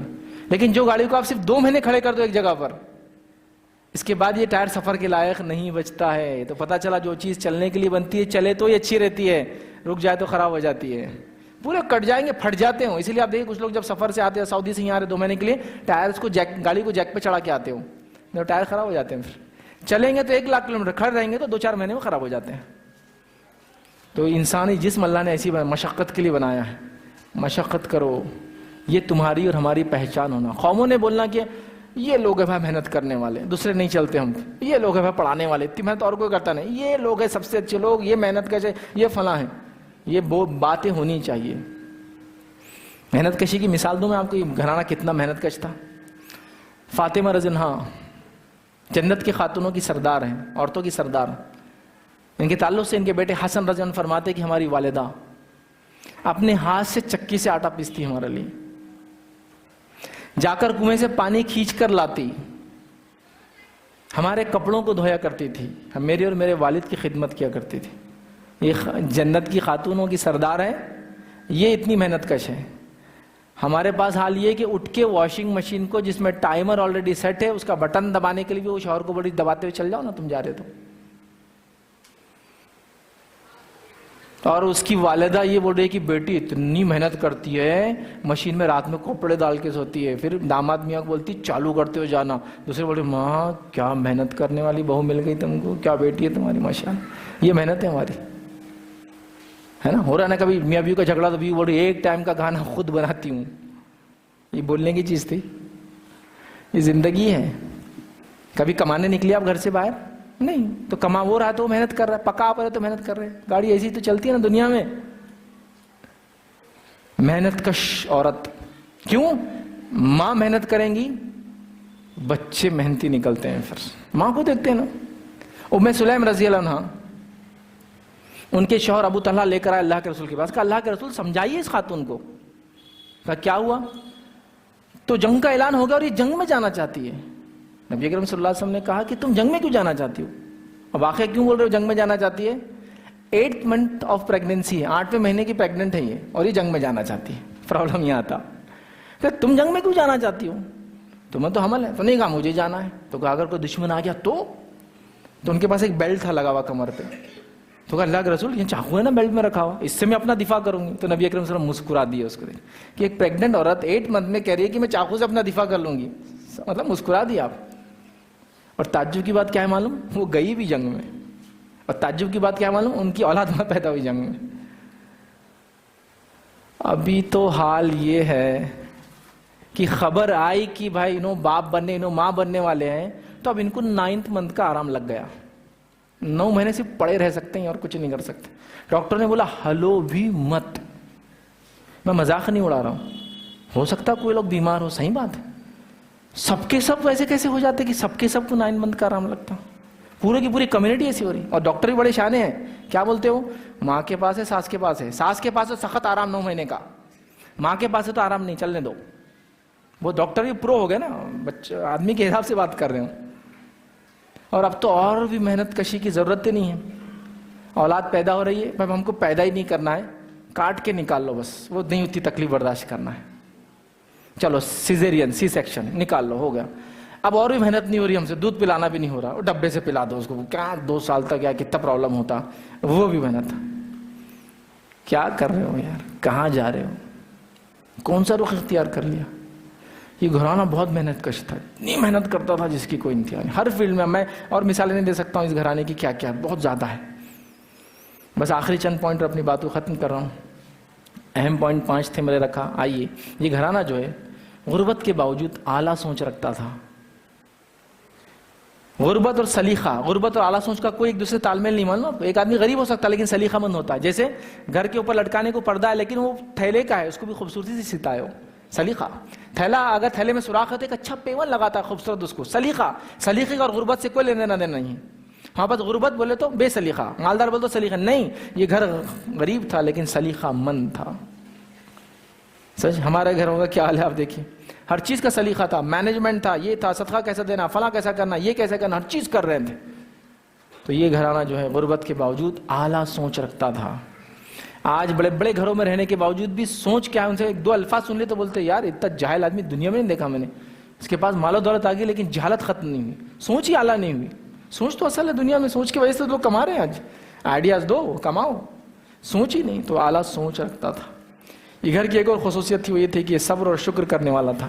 اس گھر میں کبھی کمپلین نہیں تھی کسی کے خلاف کہ ہم کو یہ نہیں ملا, ہم کو وہ نہیں ملا. ہاں کمپلین ہوئی اس چیز کی کہ نبی سے نزدیکی کے لیے کیا کیا جا سکتا, تو اسی کمپلین ہو رہی تھی, آپ ہمارے پاس نہیں رہتے, آپ ان کو زیادہ کرتے, وہ ایک الگ چیز تھی. لیکن یہ گھر شکر کرتا تھا, صبر کرتا تھا, کمپلین نہیں کرتا تھا کبھی. یاد رکھیے, نا شکری ان میں ذرہ برابر بھی نہیں تھی. تو رب العزت نے دنیا میں کیا مقام و مرتبہ عطا فرمایا, اندازہ تو لگائیے نا. قیامت تک نام لیا جائے گا اس گھرانے کا, کیا مقام. اور آخرت میں سب سے اعلیٰ مقام ہوگا ان لوگوں کا, چونکہ نبی ہے تو اس کی بیویاں ہیں, تو نبی ہوں گا وہاں بیویاں ہوں گی, تو سب سے اعلیٰ مقام ہوں گے. تو یہ صبر و شکر کرنے والا گھر تھا. ہم ناشکری سے بھرے لوگ ہیں, کسی چیز پہ ہم کو صبر نہیں ہے اور کسی چیز کا شکر ادا کرنا نہیں چاہتے ہم. صبر اور شکر کیجیے, بڑی اہم چیز ہے. اسی طرح یہ گھرانے کی خصوصیت تھی, اس گھرانے میں بھی عورتیں محنت کرتی تھی اور محنت کر کے صدقہ دیتی تھی. یہ کیوں کہہ رہا ہوں میں کہ اللہ کے رسول نے عورتوں کو خاص صدقہ دینے کا حکم دیا نا, تو اس گھرانے کی عورتیں صدقہ دیتی تھی محنت کر کے, اور کماتی بھی تھی. مائی خدیجہ کا خود کا بزنس تھا نہیں تھا. نبی اکرم صلی اللہ علیہ وسلم خود وہ کیروان, وہ جو قافلے لے جاتے اور بیچتے تھے, پہلے شروع میں شادی سے پہلے سسٹم طے ہو گیا تھا کہ آپ کتنے % رکھیں گے, میرا کتنا رہے گا انکم کے اندر. بعد میں نکاح کے بعد بھی آپ صلی اللہ علیہ وسلم یہ کام کرتے رہے, معلوم آپ کو, کہ اتنا مال میرا, اتنا آپ کا, اور دونوں کا جو طے ہوتا تھا اتنا لے لیا کرتے تھے. اس کے علاوہ مائی سودا کے تعلق سے آتا, اب لیدر وغیرہ جو چمڑا ہوتا تھا اس کی دباغت کرتی, صفائی وغیرہ کرتے ہیں نا, بال نکالنا, یہ وہ سب کرنا, اور اس کو اس لائق بنانا کہ وہ استعمال کے لیے ہوں. اسی طرح اور بھی امہات کے تعلق سے آتا تھا جو عطر بناتی تھی, فلاں کام کرتی تھی, یہ کام کرتی تھی. یہ بہت محنتی خاندان تھا, اور ان کے اطراف میں ایسی تھا, ان کے اطراف کے حال بھی ایسے تھے. اس چیز کو سمجھیے. اس میں ایسی بھی خواتین تھی جو کھیتی بھی کرتی تھی, یاد رکھیے, کھیت میں جایا کرتی تھی, کھیتی کرتی تھی, کھجور وغیرہ نکالتی تھی, اناج نکالتی تھی, بازار میں لاتی تھی, گھر لاتی تھی, یہ سب کرتے, گھوڑے وغیرہ کو سنبھالتی تھی. تو لہٰذا یہ خاندان صدقہ کرتا تھا, مطلب محنت کشی کرتا تھا, حلال روزی کماتے تھے. خواتین بھی اس میں پارٹ لیتی تھی اور صدقات وغیرہ خاص کرتی تھی. نبی اکرم صلی اللہ علیہ وسلم نے حدیث سے فرمایا تھا, تم میں سب سے پہلے میرے دنیا سے جانے کے بعد وہ ملیں گی جس کا ہاتھ سب سے لمبا ہوگا. فزیکل صحابیات نہ پڑی امہات المؤمنین کس کا لمبا ہے, پتہ چلا ہے لمبے سے مراد جو زیادہ صدقہ کرتی ہے. کماتے تھے اور صدقہ کرتی تھی, کچھ امہات المؤمنین ارن کرتی تھی اور اس کو اللہ کے راہ میں دیتی تھی. آج ہمارے پاس دیکھیے جو ارن نہیں کرتے ان کے لیے بھی سلوشن ہے. نبی اکرم صلی اللہ علیہ وسلم نے فرمایا خواتین کو کہ تم میں جو لوگ سالن بناتی عورتیں تھوڑا پانی زیادہ ڈال دیں, مطلب یہ گریوی بڑھا دیں تاکہ پڑوس میں بھیج دیں, یہ بھی صدقہ ہے. چلو میرے پاس نہیں ہے دوسرا قسم تو یہ کرو. تو یہ لوگ کرتے تھے, یاد رکھیں. اسی طرح جو ہے یہ وہ خاندان تھا جس میں بچوں کی تربیت کا اہتمام کیا جاتا تھا. ہمارے پاس بچوں کی تربیت کا کوئی اہتمام مجھے تو نظر نہیں آتا. اسکول میں ڈال دیے تو ہم سمجھ رہے سب کچھ ہو گیا. اسکول میں ڈالنے سب کچھ ہو جاتا ہے؟ نہیں بھائی, آپ غلط ہے. اسکول میں ڈالنے سب کچھ نہیں ہوتا ہے. ایک حصہ پورا کیا آپ نے تعلیم کا, ابھی تو بہت کچھ باقی ہے اس کا.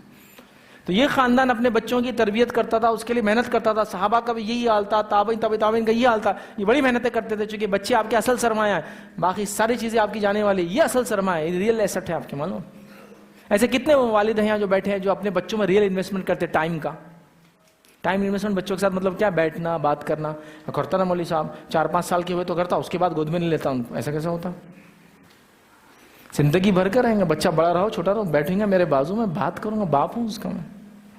یہ ریلیشن شپ ہمیشہ کنٹینیو رہیں گا, چاہے وہ میری زندگی میں چلے جائے دنیا سے یا میں چلے جاؤں پھر اس کی زندگی میں کنٹینیو. ہمارے پاس ریلیشن ہی نہیں. تو یہ ریلیشن بچوں کی تربیت کا اہتمام اور انتظام کرتا تھا زبردست, جس کے نتیجے میں وہ نسلیں آپ نے دیکھی جس کے بارے میں ہم تعجب کرتے ہیں. 7-7 8-8 سال کے بچے امامت کر رہے ہیں. 11 سال 12 یا 13 سال کے عبداللہ ابن عباس رضی اللہ عنہ کی عمر کتنی تھی معلوم جب نبی اکرم صلی اللہ علیہ وسلم کا انتقال ہوا, جن کو مفسر قرآن کہا جاتا ہے. قرآن کی سب سے زبردست سمجھ, ان کی سمجھ کے بعد کسی کی سمجھ جنرلی لی نہیں جاتی ہے. کتنی عمر تھی؟ 13 ایئرس, 13 سال تھی معلوم, 13 سال. اسامہ بن زید کی کیا عمر تھی جب لشکر جو رومی حکومت سے لڑنے جا رہا ہے, جب اس کے سپہ سالار بنانے گئے؟ 18 ایئرس, 18 سال. عبداللہ بن عمر رضی اللہ عنہ کی عمر کتنی تھی, جن کا فقہ سب سے زیادہ مشہور ہے کہ سمجھ عمر عبداللہ بن عمر کی اگر آگا کہ ان کی رائے تھی تو آخر مسئلے لیا جاتا ہے, جب قرآن و سنت کے دلائل نہ ہو پھر ان کی رائے لی جاتی. پھر اس کا تو کتنے سال کے تھے؟ 19 ایئرس, 19 سال کے تھے جب آپ کی وفات ہوئی. ماں عائشہ کی عمر کتنی تھی جب آپ کی وفات ہوئی؟ 18 سال. 18 سال کی خاتون تھی وہ, جن سے بڑے بڑے صحابہ کے ادب سے سوال کیا کہ ماں ایسا مسئلہ ہے, آپ کی کیا رائے بتائیے, آپ نے آپ سے کیا دیکھا کرتے اس مسئلے میں, فلاں ایسے اشعار لکھے گئے, اس کا کیا معنی ہے, فلاں یہ ذرا چیک کر کے ہم کو بتائیے. وہ خاتون احترام سے بڑے بڑے صحابہ کے ملتے تھے ان سے. تو بچوں کی تربیت نا, بچے تھے نا ایک طرح سے دیکھا جائے تو. ہمارے پاس تو 25 سال تک تو پڑھ ہی رہا نا, گریجویشن پوسٹ گریجویشن ہوتا. 17 سال میں 16 سال میں 10th, 18 ایئرس میں 12th, 21 ایئرس میں گریجویشن, 24 ایئرس تک پوسٹ گریجویشن. تو وہ 24 ایئرس تک تو وہ بیچارہ ایسی زندگی جی رہا ہے وہ کہ 24 سال کا بچہ ہے, اس کو باپ کے دوست کے ساتھ کیا سلوک کرنا وہ بھی نہیں معلوم. وہ آ کے ابا آ رہے, دستک دے رہے, ہاں ابا نہیں ہے, انکل نہیں ہے, سلام کلام پانی پوچھنا کہاں سے ہے, نہیں ہے انکل, چلو. اس کو یہ بات اب نہیں معلوم, ابھی تربیت نہیں ہے نا. تربیت انسانوں میں رہنے کی تربیت نہیں ہے, تو وہ تربیت دینا پڑیں گی. یہ گھرانے نے دیا, یا تربیت کے اعلیٰ سے اعلیٰ نمونے ملیں گے آپ کو. پھر اس کے اثرات اس کے بعد کی نسل اور اس کے بعد کی نسلوں پہ ہیں. تو اللہ کے لیے اپنے بچوں پہ محنت کرو, یہی اپنا اصل سرمایہ اور ایسٹ ہے. انویسٹ کرو ان میں, ٹائم منی سب ان پہ انویسٹ کرو, ان کے لیے سب کچھ ہے. یہ بڑی اہم چیز ہے. لیکن ہم کو کہاں کیا انویسٹ کرنا وہ بھی نہیں سمجھتا ہے. 10,000 کا جوتا بچے کو لا رہے ہیں, لیکن اس کی تعلیم کے لیے 2,000 روپے کی فیس بھرنا نہیں ہوتی آپ سے. کیا مطلب کیا سوچ ہے یہ. تعلیم اس کو اونچا بنائیں گی, جوتا پہننے سے اونچا نہیں ہوتا اس کا ذہن, لیکن وہاں خرچ کر رہے ہیں. ماں باپ کا شوق ہے کہ آئی فون لینا ہے ان کو زندگی کے اندر, تو بچوں کو جو سستے اسکولوں میں ڈال کے وہ کر رہے ہیں, آئی فون نہیں آیا چلتا, ان کو اعلیٰ تعلیم دلاؤ. پریفرنسز بدل دی ہم نے. تو بہرحال یہ اہتمام کرتا تھا. اور اسی طرح آخری پوائنٹ جو آج میں لوں گا, یہ وہ خاندان تھا جو حقیقی دنیا میں جیتا تھا. یہ بہت ضروری پوائنٹ ہے, ریئل لائف میں جیتا تھا. ہمارے پاس تو سپر ہیروز کی دنیا چل رہی نا, بچہ بچپن سے سپر ہیروز. اپنا کون سا بچہ جو سپر ہیرو کو ایک آدھ نہیں پہچانتا, مطلب لوکل سپر ہیروز سے لے کر اپنے آپ کے شہر کے بھی سپر ہیروز ہوں گے نا, جس کے نام پہ موویز فلمیں اور کارٹونز بنے, وہاں سے لے کر تو انٹرنیشنل ہالی ووڈ بالی ووڈ اور اس کے سپر ہیروز وہ چل رہے نا. سپر ہیروز جیسی کوئی چیز نہیں ہوتی ہے. ریئل سپر ہیروز کو دیکھنا ہے نا آپ کو, تو صحابہ اور صحابیات ہے ریئل سپر ہیروز. کوئی سپر ہیرو ہے ہمارا جو غربت کے باوجود خرچ کرتا ہے, ریئل سپر ہیرو ہے یہ. کمزوری کے باوجود اپنی پوری طاقت توانائی لگاتا ہے, یہ سپر ہیرو ہے. کوئی سپر ہیرو ہمارے ایسے دیکھنے کے اندر جو جن کے دانت گرے ہوئے ہیں. کوئی سپر ہیرو ایسے, حضرت عمر کے تعلق ساتھ آپ کے سر پہ بال نہیں تھے, لیکن یہ سپر ہیرو ہے ہم لوگوں کے. کچھ صحابہ کے دانت سامنے جنگوں میں ٹوٹ گئے تھے, کچھ کی ناکیں ٹوٹی ہوئی تھی. ہاں, عبد الرحمن ابن عوف رضی اللہ عنہ اور دیگر کچھ صحابہ تھے جن کے پیر میں لکونت تھی, چلتے تو تھوڑا جھک جاتے تھے, جنگوں میں ہو گیا. ریئل سپر ہیروز ہے یہ بتائیں گے آپ کو زندگی کیسا جینا ہے تکلیفوں کے باوجود, یہ بتائیں گے مال نہ ہونے کے باوجود خرچ کرنا کس کو بولتے ہیں, یہ بتائیں گے آپ کو کمزوری اور کمی کے باوجود بھی کیسے میں زیادہ کر سکتا ہوں. یہ ریئل لائف سپر ہیروز ہے, یہ اصلی زندگی میں جیتے تھے. بتاؤ کبھی اپنے بچوں کو ایسے سپر ہیروز انٹروڈیوس کراؤ کہ یہ سپر ہیرو ہے. حقیقی دنیا میں ایسا نہیں ہوتا. محنت کرنے کے پہلے اناج اگانے کے لیے زمین کو پہلے محنت کرنا پڑتا ہے, تیار کرنا پڑتا ہے, صحیح بیج ڈالنا پڑتا ہے, صحیح موسم کے لیے رکنا پڑتا ہے, صحیح ٹائم پہ پانی ڈالنا پڑتا ہے, انتظار جب فصلیں آتی ہے. یہ سب جو دنیا آج کل چل رہی نا, وہ ایک ایک منٹ والی دنیا, ریل والی دنیا, شارٹس والی دنیا, یہ اس میں سب بچے ہمارے حقیقی دنیا سے نکل کے ہوائی دنیا جی رہے ہیں. ہوائی دنیا, وہ جو فلموں والی دنیا, یہ حقیقی دنیا میں جینے والے لوگ تھے. یہ ریئل ٹائم ہیروز تھے. یہ ریئل ٹائم وہ لوگ تھے جس کو نمونہ آپ بنا سکتے ہیں. تو وہ دنیا کو دیکھو نوجوانوں, اپنے بچوں کو بتاؤ یہ چیز, انٹروڈیوس کراؤ ان لوگوں سے. حقیقی دنیا میں سیکھو ان کو دیکھ کر کیسا جیتے تھے. یہ ایمان کے لیے تکلیفیں برداشت کی. ہم تو چاہ رہے 2 منٹ میں حالات بدل جائے, 1 منٹ میں فلاں ہو جائے, 1 دن میں یہ ہو جائے, 2 منٹ میں رزلٹ آ جائے, فلاں یہ بغیر محنت کرے کہ اتنا مال مل جائے, بغیر فلاں تو کوشش کرے کہ یہ مل جائے, بغیر محنت کر کے بچے تربیت یافتہ بن جائے, بغیر کچھ کرے کہ مال کا معلوم ہے. نہیں ہوتا. ریئل لائف ایک الگ چیز ہے. تو بچوں کو حقیقی دنیا میں وہ لوگ رکھتے تھے. گزارش کروں گا اپنے بچوں کو حقیقی دنیا میں رکھیں. ریئل لائف سکھائے, ریئل لائف کی ویلیو سکھائے, ریئل لائف میں جینا سکھائے, ریئل لائف کیسی ہوتی بتائے, دنیا کی مشقتیں کیسی ہوتی بتائے, آخرت میں اس کے بدلے کیسے ہوتے بتائے. بہت کچھ کرنے کے لیے یاد رکھیں. تو یہ وہ گھرانہ تھا جو ریئل لائف میں جیتا تھا. اور پھر اس گھرانے کو آپ دیکھیے, انہوں نے اس دنیا کی زندگی کو بہترین انداز سے گزارا. یقیناً آخرت میں تو سب سے بلند مرتبے پر یہ لوگ فائز ہوں گے. تو یہ چند باتیں تھیں جو میں نے مناسب سمجھی آپ تمام کے سامنے نبی اکرم صلی اللہ علیہ وسلم کا گھرانہ اس موضوع, اس ٹاپک سے آپ کے سامنے رکھوں. مقصد یہ تھا کہ اس گھرانے کو دیکھ کے اپنے آپ کو کمپیئر کرو, اور اس کے بعد اللہ کی نعمتوں کا شکر کرو, اپنے آپ کو تبدیل کرنے کی کوشش کرو, اور جو نعمتیں دی ہے اس کا سوال ہونے والا ہے تو اس کو صحیح سے استعمال کر کے زیادہ سے زیادہ دنیا میں فائدہ اٹھانے کی کوشش کرو, تاکہ آخرت کے اندر اس کا بہترین بدلہ ہم کو جو ہے ملے. اللہ رب العزت سے میں دعا کروں گا, اللہ سبحانہ تعالیٰ ہم تمام کو نبی اکرم صلی اللہ علیہ وسلم اور صحابہ کو دیکھ کر ان جیسا بننے کی توفیق عطا فرمائے. اللہ رب العزت ہم تمام کو, ہمارے گھرانے کو نبی اکرم صلی اللہ علیہ وسلم اور صحابہ کے گھرانے جیسا بنا دیں.